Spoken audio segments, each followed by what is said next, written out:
Finally, it's time to hunt. All bow season, I've been plowing food plots and scraping the roads, getting them straightened out, bush hogging, and everything but what I want to do, which is hunting. I think all the work's pretty much behind me, and me and Dad finally come out here with nothing on the agenda except for hunting.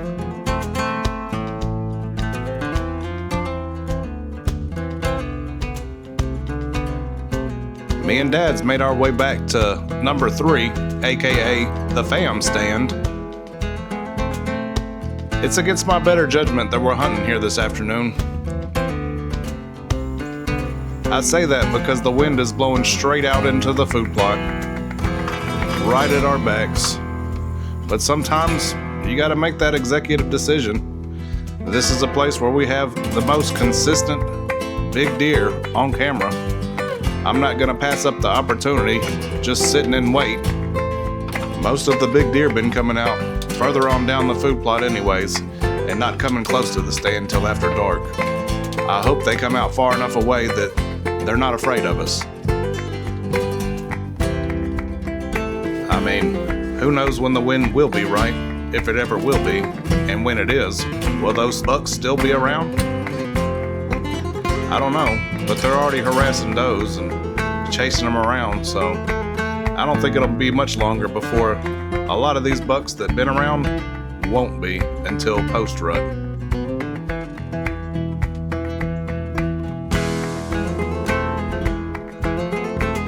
It is muzzleloader here in the state of Georgia. Well, primitive weapon season.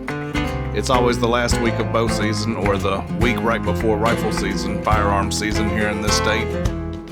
It's only a week long, but we got the muzzleloaders out nonetheless. As soon as me and Dad get in the stand, I noticed there was a deer down in the bottom right corner of the food plot. After looking at it, I think it's a small buck, so we just continue to get everything ready.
Right behind that taller sweet gun for me right now.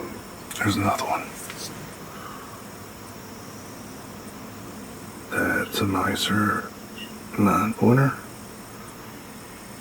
What is that?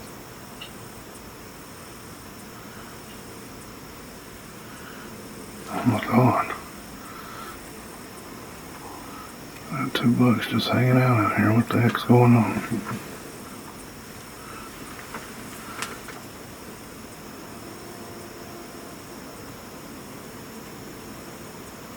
one in the back is pretty nice.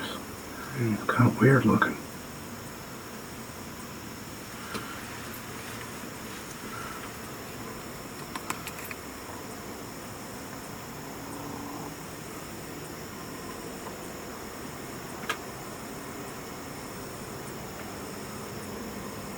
Yeah, they could have tell me where they could spend the size.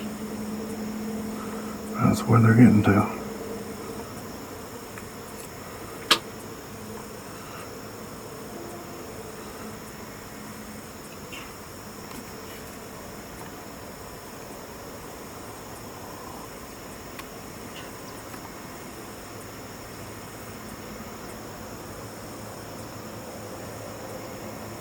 He's gonna make a scrape over there.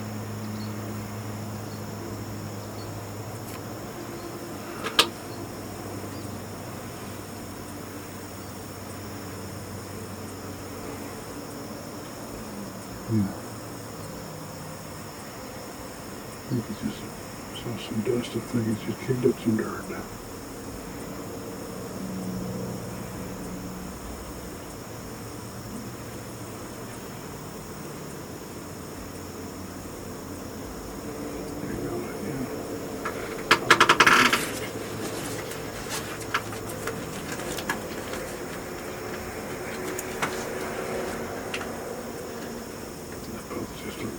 Same time, one more day. They just got a whiff. Cover sand.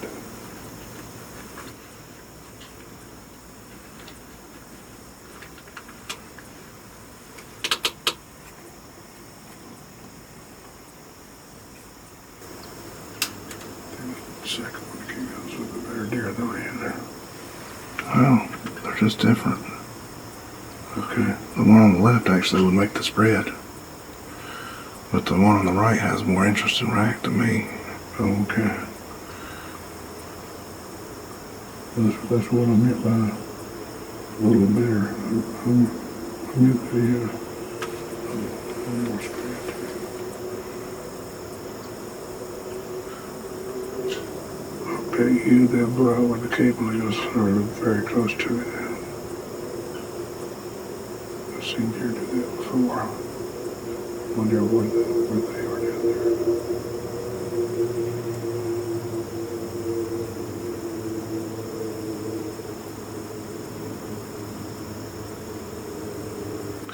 I'd say that one's probably a 4-year-old in the back. The one that's just standing there now. Yeah.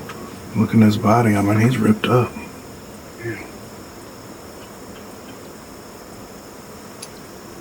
Hell, you don't want to shoot him? I don't think so. It's nice there. He'll be a freak next year if he makes it. I think. It could be as big as he's gonna get. I don't know.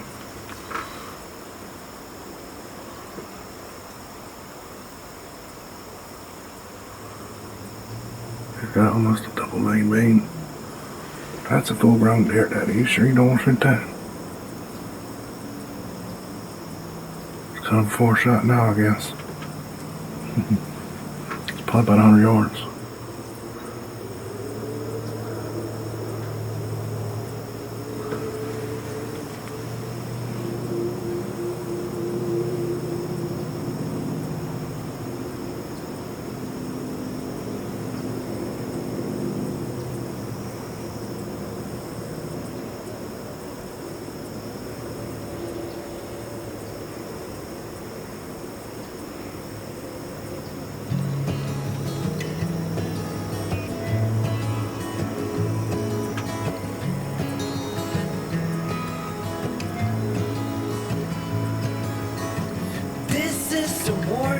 From the past, so make sure you're learning from mistakes that you did last. Send me your letter. Where they're at now, they ought to calm down and maybe start feeding again. He might be freaked out enough he's gonna head for the woods anyways. That's a minimum 4-year-old deer, Daddy. It might be 5. Well, a real cool looking rack. Don't try to cover up. You you don't watch this video and be like, damn, I could have budgeted that. I didn't shoot that In deer. light of what you've seen so far, there are better ways. Throw preconceptions down the drain. 'Cause this is your last chance. You should know.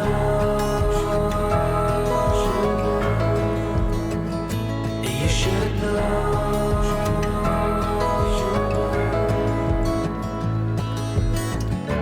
When you are ready, it will begin to glow.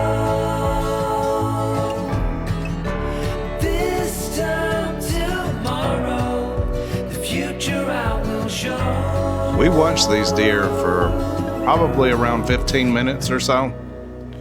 I shut the camera down when the light started getting low enough that you couldn't see them anymore. Not through the camera anyways.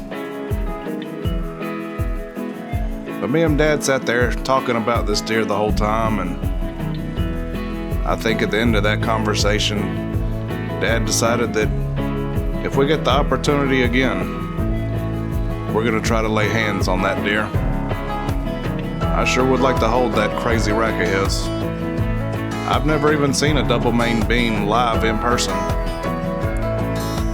I mean, he's super unique and definitely a grown one.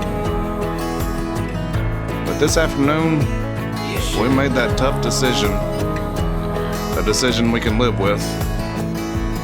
Because making the mistake of shooting a deer that you wish you hadn't, well, that's a little bit tougher to deal with. But still, this was one of the most exciting afternoons I've had in a minute. I was glad to share it with my father.